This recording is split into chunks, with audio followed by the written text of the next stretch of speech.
প্রিয় বন্ধুরা, সবাই নিজের জীবন জীবিকা ও আয় রোজগারে ভাবনামুক্ত নিশ্চিন্ত থাকতে চান।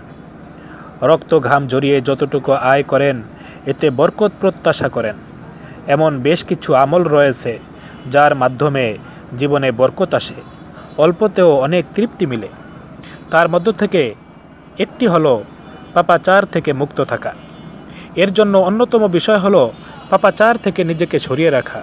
কারণ নেক আমল ও ভালো কাজে যেমন মানুষের জীবন জীবিকায় বরকত আসে, তেমনি পাপ কাজ জীবন জীবিকার বরকত নষ্ট করে। রাসূলুল্লাহ সাল্লাল্লাহু আলাইহি ওয়াসাল্লাম বলেন, কেবল দোয়াই ভাগ্য প্রতিহত করে।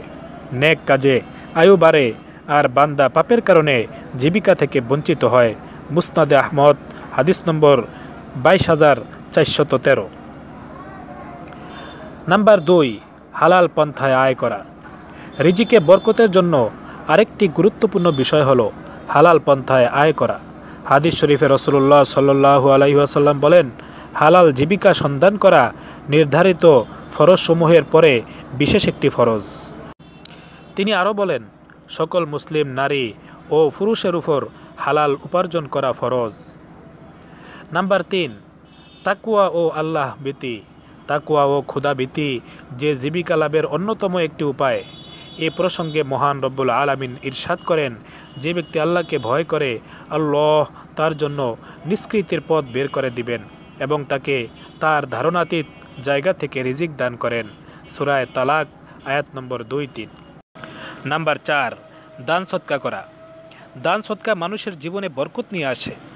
আল্লাহ বলেন, হে আদম সন্তান, তুমি খরচ করো, তোমার জন্য খরচ করা হবে, অর্থাৎ প্রাচুর্য আসবে।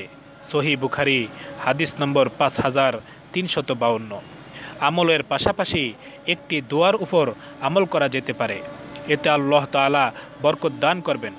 দোয়াটি হলো, আল্লাহুম্মা কফিনি বিহালালিকা আন হারামিক ওয়াগনিনি বিফদলিকা আম্মান সিওয়াক।